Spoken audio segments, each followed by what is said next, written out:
guys, kami di sini dari kelompok 6. Saya sebagai ketuanya Sisila Martata dengan akhirannya 083. Di sini saya bersama rekan-rekan saya sudah berada di daerah yang terdampak banjir di Sayung Demak. Perkenalkan, nama saya Siti Bedi dengan akhirannya 079. Saya anggota kelompok 6. Dan perkenalkan, saya Irfan Wibowo dengan akhiran 080. Saya juga anggota dari kelompok 6. Halo guys, kenalkan nama saya Fadila Sulana Kali dengan akhiran NIM 081. Saya juga merupakan anggota dari kelompok 6. Halo, perkenalkan nama saya Eka Gusata Putri Wahyudi dengan akhiran NIM 082. Saya juga di sini merupakan anggota dari kelompok 6.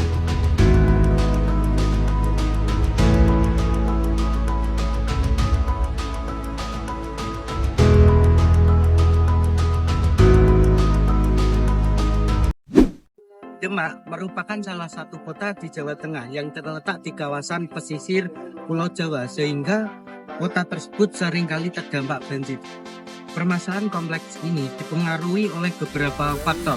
Salah satunya adalah topografi kota yang cenderung datar, dengan sebagian besar wilayahnya berada di bawah permukaan laut. Selain itu, semakin intensifnya pembangunan perkotaan telah mengurangi lahan terbuka yang dapat menyerap air hujan, sehingga meningkatkan risiko banjir. Drainase yang kurang baik dan sampah yang menumpuk juga menjadi faktor penyebab banjir di kota ini.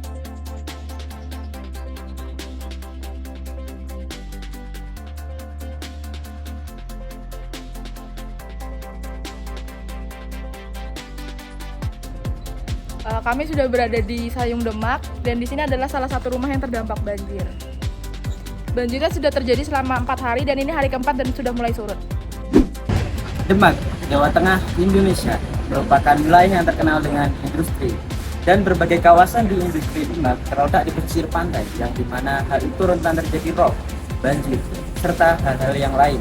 Maka dari itu, saya akan menjelaskan mengenai beberapa faktor terjadinya banjir dan rob di sekitar kawasan Demak. Faktor yang pertama, 1. Faktor geografis. Kawasan industri Demak terletak di dekat pantai sehingga rentan terhadap banjir rob. Selain itu, kota ini terletak di daratan rendah dengan banyaknya sungai dan kanal yang meluap saat hujan deras. Kemudian yang kedua, urbanisasi dan perubahan tata guna lahan.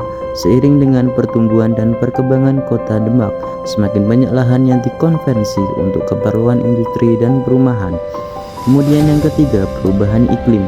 Perubahan iklim mengakibatkan curah hujan yang sering dan intens sehingga dapat membebani sistem drainase kota. Kemudian yang keempat, yaitu infrastruktur yang tidak memadai.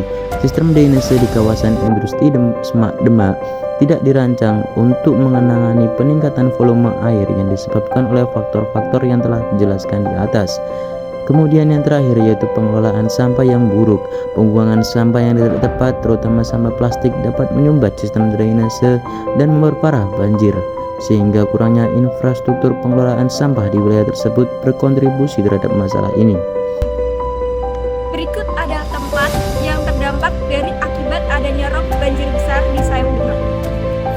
Dari beberapa faktor yang memicu terjadinya banjir di Kota Semarang dapat menimbulkan dampak yang merugikan bagi masyarakat. Berikut dampak yang ditimbulkan antara lain. Yang pertama, timbulnya kerusakan pada semua infrastruktur seperti jalannya rusak dan rumah warga yang ambrol akibat tanah yang menjadi amblas. Kedua, rusaknya harta benda milik warga seperti barang-barang elektronik dan dokumen-dokumen yang penting. Yang ketiga, terkendalanya akses pendidikan karena banjir telah mengenangi beberapa sekolah-sekolah. Yang keempat, terganggunya aktivitas perekonomian penduduk karena tidak bisa bekerja dan berjualan untuk mencari penghasilan.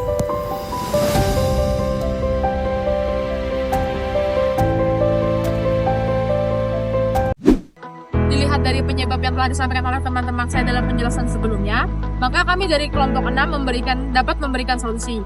Yang pertama, karena daerah Jawa Tengah merupakan daerah pesisir yang rawan terkena banjir, maka kami memerlukan pemerintah perlu membuat bendungan atau tanggul untuk mencegah masuknya air laut ke pemukiman warga.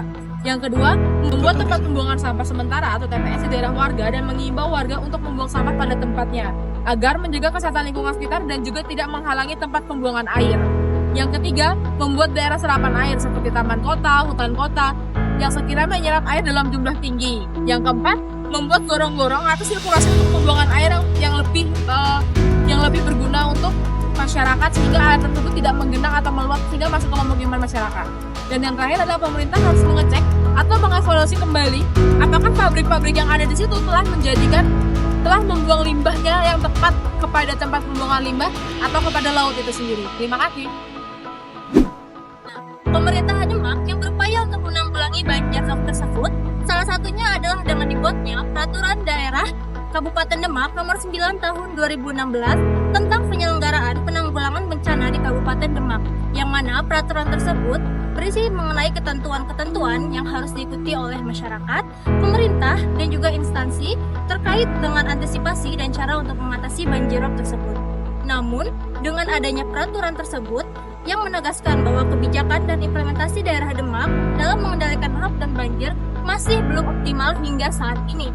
Kemudian, konsep penanganan yang baik tidak menjamin berhasilnya program penanganan rob dan banjir tersebut.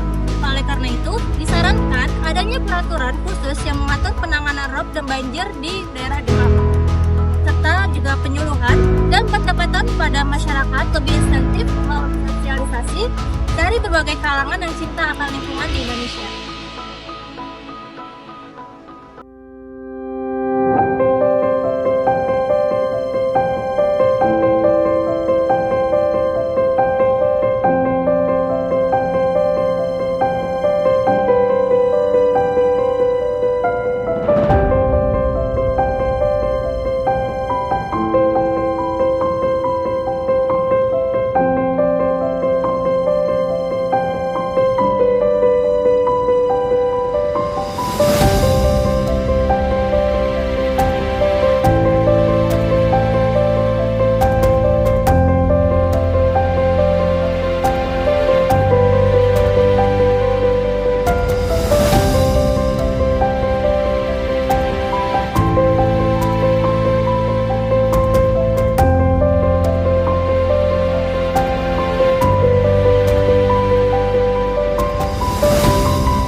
Sekian dari kelompok 6. Love you all.